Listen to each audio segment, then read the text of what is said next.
Good morning, everyone, and welcome to another edition of Bleeding Crypto's BTC Update. It's been about a week since we've done our last update, and a lot has happened. So I figured today would be a good day to do an update to figure out what now. We've been inside of a certain area. We've held support for a really long time, and we finally broke it. And to the down, obviously to the downside. And now we want to, I'm sure everybody's figuring out, is it? Is this the end of the move? Is the top in for this relief rally? Or do we continue to that $48,000 0.618 underside touch of the fib to put in a macro lower high? Well, let's take a look at the charts and see what the charts tell us. What I think or what you think or what anyone else thinks is really irrelevant. It really is, what does the chart tell us? Do they point in a certain direction that will lead us to believe that the market is now going down, or is the market going to continue to the upside? So I'm going to start off with this chart here, because this chart here, I posted this on Twitter, showing the locations where I was looking for a bounce. So I believe it was right here. So I was looking for a bounce right here on the daily time frames, looking at the 100 EMA, which is that arrow. We landed there last night. We broke a little bit below it, but we did land on that 200 EMA. And you can see here from the market structure, we're putting in a high, low, lower, low, so forth and so on. So that's important to note. I'm going to do this for right now. I'm going to just erase all this. We don't need all this. I hate having a chart that's just convoluted with a bunch of stuff. Okay, so let's talk about first the, let me take off my indicators for now as well. Okay, let's just talk about price structure, market structure, price action, better said, and market structure. So we had this area here that we're all focused on. Now, I was in the impression, you know what, guys, I'm going to put you on pause. I'm in a scalp trade, and my alert just went off. All right, I apologize, guys. I was in a scalp trade, and one of my alerts just went off, so I had to take a look at the screen. Take a look at my scalping chart. All right, so back to here, we have, what do we have? I'm actually going to turn my ringer on in case I get another alert. So I apologize for any dinging sounds you have, but I do need to pay attention to. I've got an open trade right now, so obviously that takes precedence over this. I can easily pause this. I was thinking more upside, and here's why I was optimistic, because we've been here before. We've been inside of this range for many times, and every time we've come down and we've hit this, we bounce. We hit this, we bounce. We hit this, we bounce. Until that breaks and stops, there's no reason to think it's going to go down. If the pattern that is every time it hits the support area, it bounces, then you continue to play that until it doesn't. Because if you are so fearful that you were going down, you would have missed the opportunity of every single one of these bounces that happens. You would have missed out waiting for finally 2 months later it breaks down. That's not what a trader does. So now that we broke down, now that we confirmed it by closing down here, opening a new candle below support, now we can say, okay, this area is most likely done. Not that it's impossible that we can't come up here, but remember, guys, as an analyst, we deal in the realm of possibilities. Less probable that we're going to regain this if we closed below this support area here.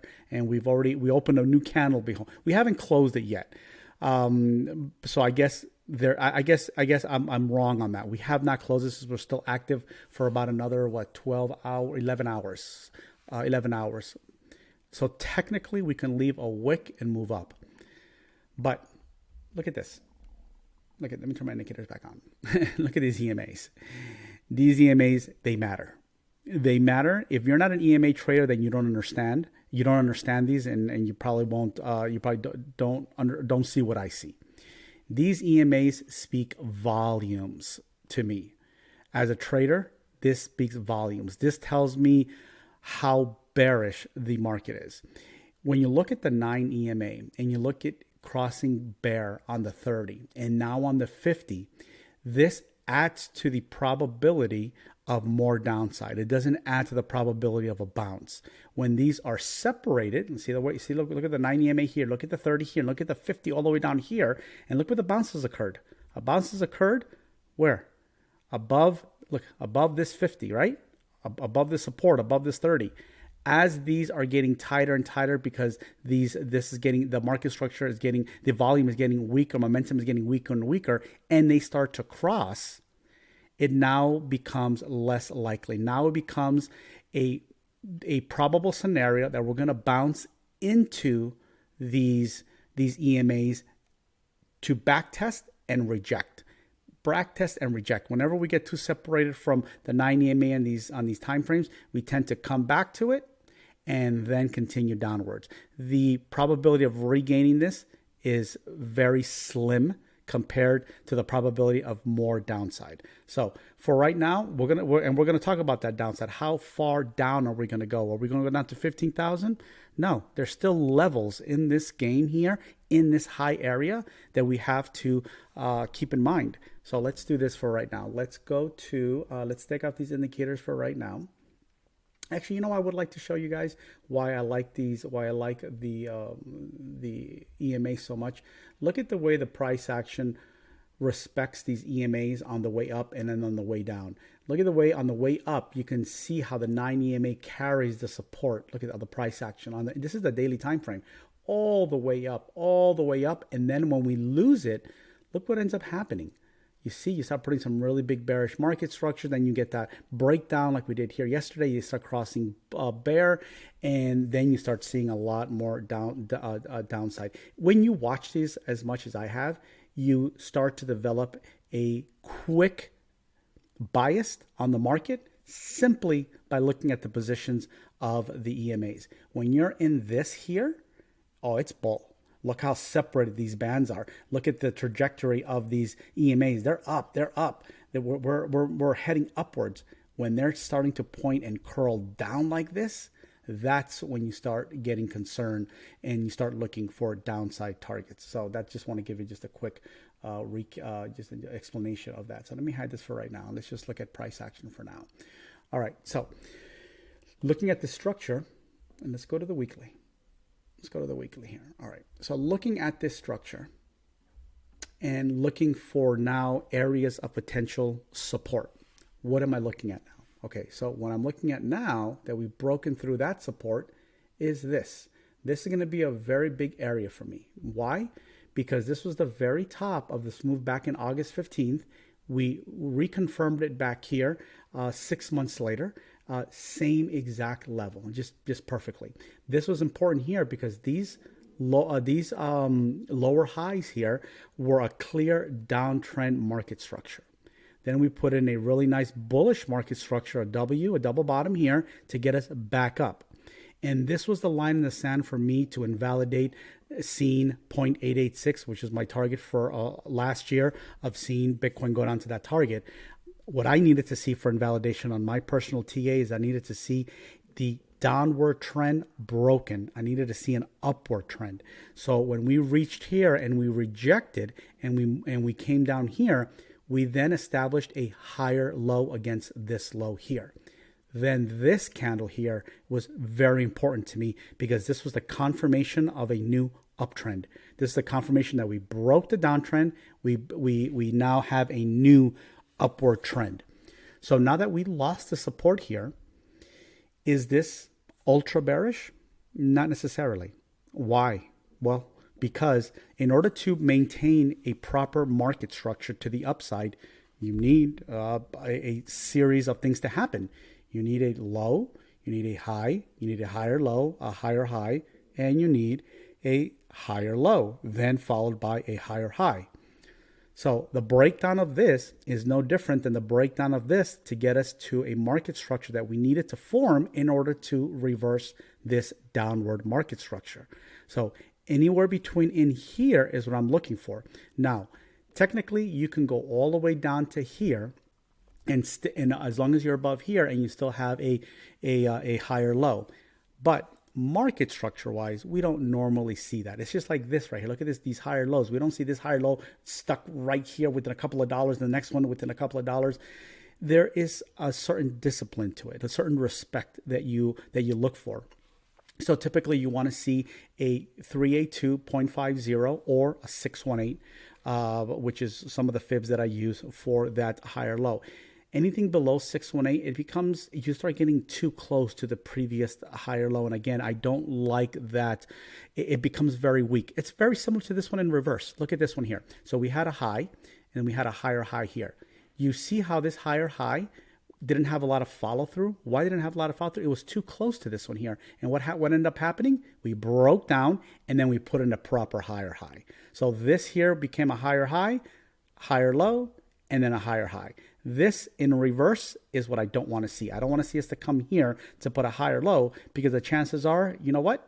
We're going to come down.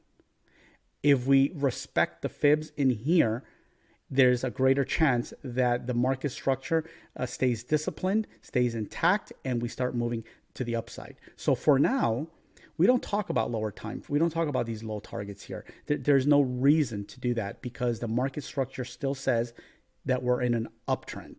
We lost the uptrend in the lower time frame. So here, when you look at this, actually, let's look at this. Let's look at the 4 hour. It's a little bit better here.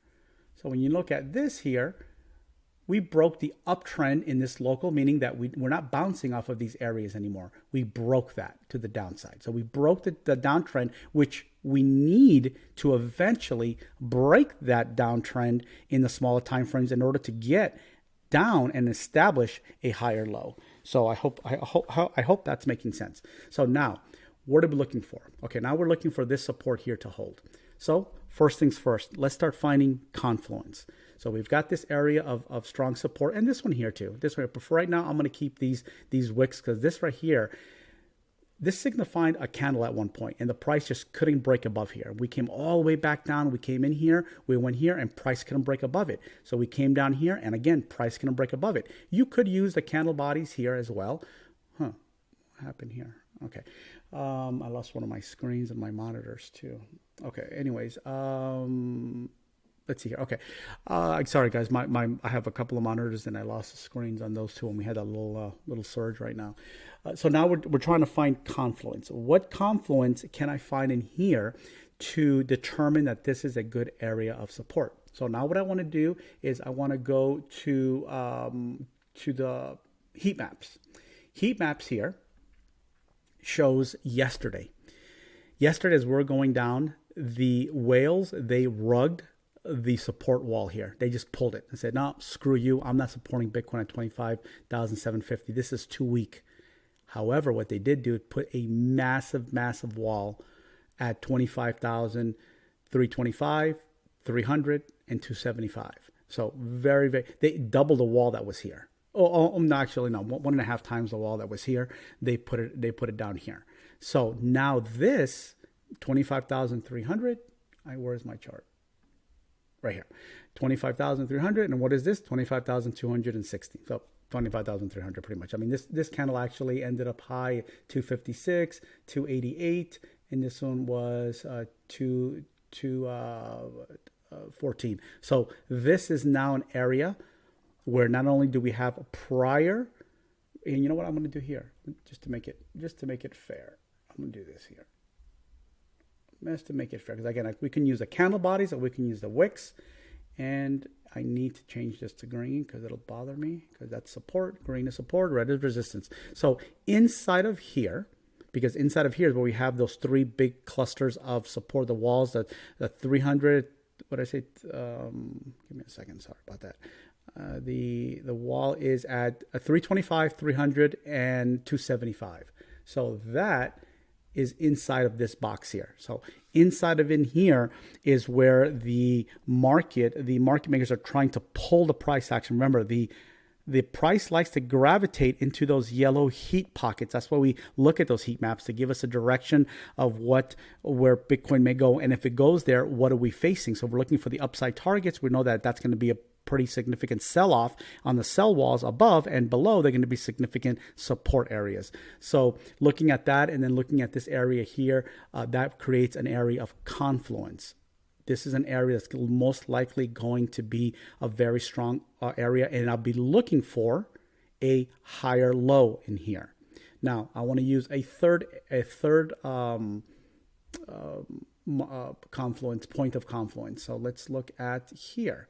This is our low. We're not putting the low down here because we're not measuring this entire move here. We're measuring this here to here was one move, and now here to here is another move. So we can look back here and say, okay, well, what did this move do? The low's here, the low's there, right into 618, we bounced. Okay, well here, am I looking for 618? I would like to see a continuation, a rapid continuation. So what I would like to see is a 0.382 or 0.50, which means I want to go here. Here, okay, we've already pierced a 382. So I would like to see, look at this right here. Look, see how perfectly this 0.50 lines up with these wicks, lines up with the heat map area of support. See, 1, 2, 3. 3 points of confluence. This is what I'm looking for at the moment for a higher low, just like we put up in here. Doesn't mean that this cannot go and do something like this did here. And it very well could. That will put us below all of that support wall. I generally would like to see this hold only because breaking through that support wall only strengthens how weak the market is. Because if the market can't hold after all of that support there and it still eats through that, it just weakens the resolve of the bull, if that makes sense.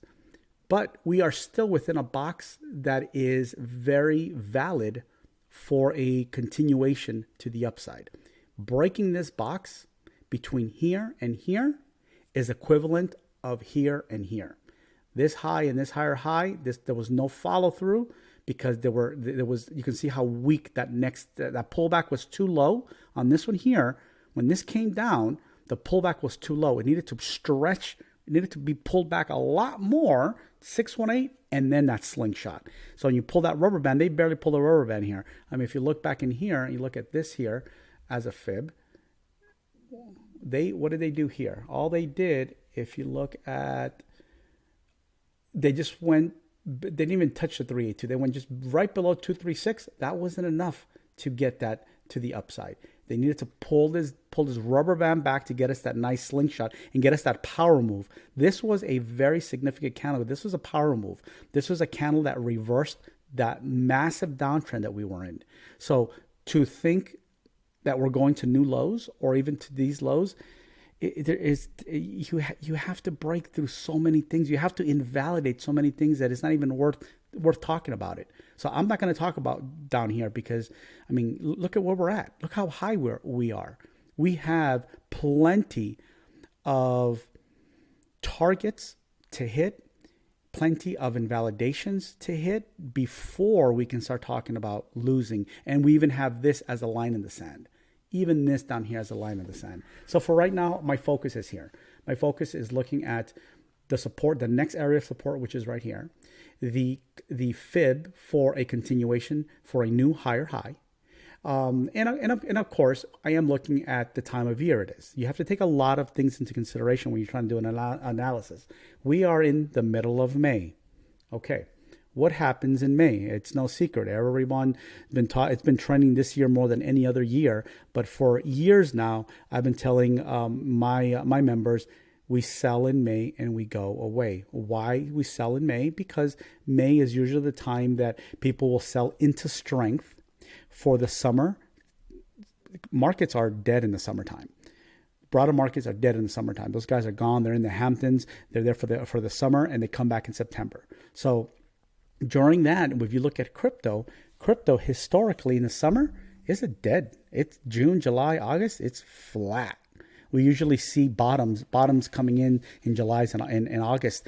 You start seeing those bottoms come in, and sometimes you start seeing drops in Q3, Q4. Right at the end of Q3, beginning of Q4, you start seeing those drops in the market.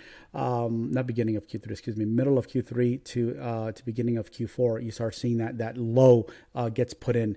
And the fact that that lines up with the 6 months prior to the halvening. And if you look back at the cycles, 6 months prior to the halvening is when we put in, basically Bitcoin puts a low.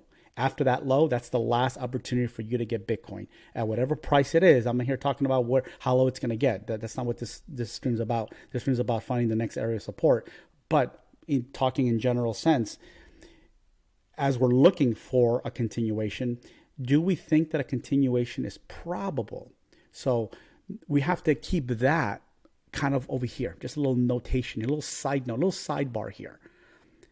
I'm not talking about this. I'm talking about going down. I'm just talking about as we're going down, as I'm formulating a plan here, I'm keeping in the back of my mind, okay, if I want to see this continuation, how likely is to see a continuation hitting here and then moving all the way up here in summer when the volume is the absolute lowest in the entire year?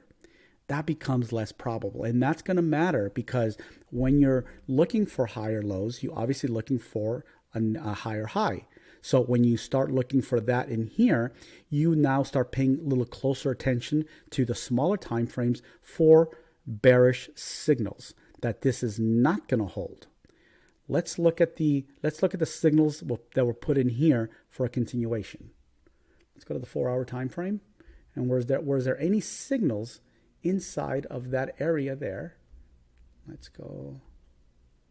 Let's look here. That was the prior one right here. Okay, here we go. Look, was there a signal in this prior a higher low? Look at this W. Look at this W, and boom, we went up higher. You see? So this didn't put in a bearish market structure. Just put in a W, a nice W, nice double bottom. So when we zoom down, when we go back into here, and we look at this area here, I'm going to be very concerned about that little side note that I talked about. We're in May, we're in here. I'm going to be looking for that bullish market structure.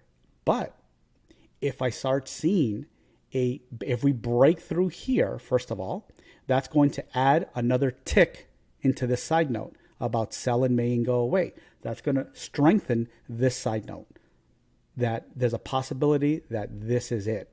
But until it's invalidated, we can't rule it out. So we break through here, you add another tick. You're now inside of here. You start putting in a bearish market structure in here versus a bullish that we saw in here on the lower time frames. You add another tick to that sell in May and go away, which means that it's less probable that we're going to get a higher high. Once we break here, that it doesn't become invalidated until we break this low here.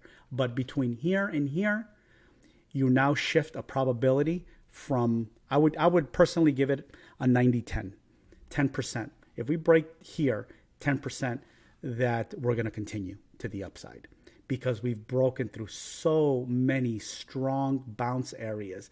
And if we're putting in bearish market structures in here versus bullish market structures in here for continuation, it becomes less likely that, I'm sorry for 1 second, guys. I gotta pause. Oh my God, guys. I have been talking for about half an hour and I didn't realize that I didn't unpause it from the last time I paused it. I can't believe I did that. I have no clue where I left off. I have no clue. I've been going, I've even been talking about capo right now. Oh man, what a colossal mistake that was. I should not do these videos when I have active trades open. God damn it. I just finished talking about short-term time frames, so let me go over it with you really quick. Oh boy, what a waste of time. These areas of yellow on my chart represent liquidations. So right now I'm looking for a back test of the bear break that we had on this range. Don't know if we can get there because the sell pressure is too strong. We've just been coming down, and we've been holding the 90 EMA has been holding the price action. You can see hostage here. Just every time it hits here, it rejects and rejects. So the fact that this liquidation heat area is up here, it's going to be tough to break through this 90 EMA that we have not broken through here. This one here still has a chance because we could still get up to the 90 EMA and reject like we have all of this price action here. I am so upset. I went to really, really good detail in high time frames and in low time frames. This is now the low time frame ones, and I talked about a lot of the EMAs and how they're cascading down, giving the probability of finding acceptance back in here. Very unlikely.